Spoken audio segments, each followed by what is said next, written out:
सारंगढ़ बिलाईगढ़ जिले के collector doctor Sanjay Kannauje ने रात में पहुंचे डोंगरीपाली और रात्रिकालीन लगाई जन चौपाल, जानी लोगों की समस्याएं।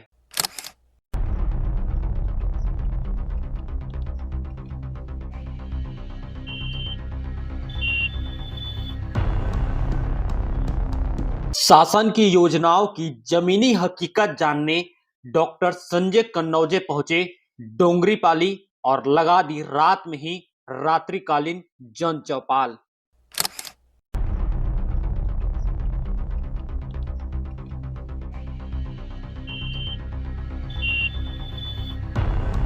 आखिर रात्रिकालीन जन चौपाल क्यों कलेक्टर ने लगाई, ये भी आपको बता दें। नमस्कार, मेरा नाम है योगेश कुरे और आप देख रहे हैं खबर निरीक्षण।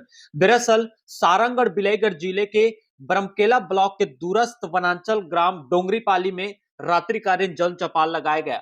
ये जन चौपाल लगाने का जो मुख्य उद्देश्य है, इसमें सबसे बड़ा उद्देश्य कि जो शासन की योजनाएं हैं वो ग्रामीणों के बीच जमीनी हकीकत में पहुंच पा रहे हैं या नहीं, ये जानने के लिए कलेक्टर पहुंचे थे। साथ ही साथ कई बार ऐसे स्थितियां हो जाती है कि जो वनांचल दूरस्थ क्षेत्रों के जो लोग हैं, या जैसे डोंगरीपाली क्षेत्र के लोग, जिससे जिला मुख्यालय काफी दूर हो जाता है और जहां जन दर्शन जैसे कार्यक्रमों में आम जनता नहीं पहुंच पाती और न ही अपनी शिकायत और मांग रख पाती है। इस बात को लेकर कलेक्टर ने सोचा कि अगर जनता उन तक नहीं पहुंच पा रही थी, क्यों ना प्रशासनिक तंत्र गांव तक पहुंचे और ग्रामीणों के बीच उनकी समस्याएं जाने। इसी बात को लेकर कलेक्टर ने रात्रिकालीन जन चौपाल लगाई।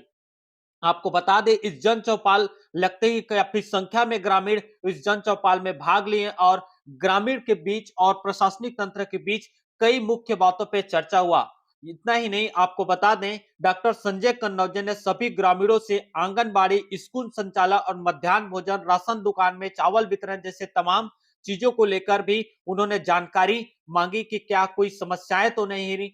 साथ ही साथ ग्रामीणों ने अपने बीच कलेक्टर को पाकर कुछ अपनी समस्याएं बताई। ग्रामीणों ने कहा कि मिडिल स्कूल के एक शिक्षक है जो लगातार अनुपस्थित रहते हैं। इस बात को लेकर कई बार उन्होंने प्रशासनिक तंत्र, डीओ और बीओ से शिकायत की, लेकिन अब तक कोई कार्रवाई नहीं हुई। इसलिए जन चौपाल में ग्रामीणों ने से नदारा शिक्षक का उन्होंने शिकायत कर दी। तत्काल इस पे कार्रवाई करने की एक कलेक्टर ने निर्देश दिए। साथ ही साथ इसी प्रकार एक बालक ने कलेक्टर से कहा कि साहब, हमें भोजन भरपेट नहीं मिलता। कलेक्टर ने साफ तौर पे का निर्देश दिया डीओ को कि हर एक बच्चों को भरपेट भोजन मिले। साथ ही साथ आपको यह भी बता दें कि किसानों से भी कलेक्टर ने बातचीत की है। किसानों के एग्री स्टेट पंजीयन को लेकर भी उन्होंने जानकारी मांगा है कि कोई किसानों का पंजीयन छूटा तो नहीं, अगर छूटा है तो ऐसे किसानों का तत्काल तहसीलदार के माध्यम से अपना रकबा जोड़ाने की बात कही है। फिलहाल आपको बता दें कि कलेक्टर ने गांव में बन रहे 259 पीएम आवास की भी उन्होंने जानकारी ली और उसे शीघ्र पूर्ण करने के भी निर्देश दिए गए। साथ ही साथ महतारी वंदन और एसआईआर के कार्यों को भी जानकारी लिया गया। इतना ही नहीं, कलेक्टर ने बिहान समूहों के दीदियों को भी प्रेरित करने का काम किया। उन्होंने कहा कि बिहान समूह की दीदियों से जानकारी लेते हुए कहा कि बकरी पालन और कपड़ा बुनाई का कार्य बिहान समूह दीदी कर रहे हैं। कलेक्टर ने कहा कि ग्राम सूखापाली की महिलाएं अमरूद की सामूहिक खेती कर रही और अपने आप को एक रोजगार की दिशा में आगे बढ़ा रही। इसके लिए वो लोन भी ली है। इसी प्रकार आप सब भी लोन लेकर एक अच्छे कार्य कर सकते हैं। वहीं अगर बात करें, गांव में 9 समूह संचालित है जिसमें 90 महिलाएं कार्यरत है, जिसको उन्होंने ये बात कही कि वो लोन लेकर के अपना कुछ रोजगार शुरू कर सकते हैं। साथ ही साथ गांव में संचालित जल जीवन मिशन योजना का भी उन्होंने जानकारी ली है। गांव में पानी टंकी बन चुका है, पाइपलाइन बिछ गई है और पानी भी सप्लाई हो चुका है, लेकिन लगभग 30 घर ऐसे हैं जहां पानी नहीं पहुंच पा रहा है, जिसको लेकर कलेक्टर ने बोर खनन कर और पानी पहुंचाने का निर्देश दिया। साथ ही साथ एक दिव्यांग बालिका अग्नि चौहान ने कलेक्टर से ट्राईसाइकिल की मांग की है। ही कलेक्टर ने साफ तौर पर निर्देश दिया है कि 1 सप्ताह के अंदर अग्नि चौहान को ट्राईसाइकिल दिया जाए।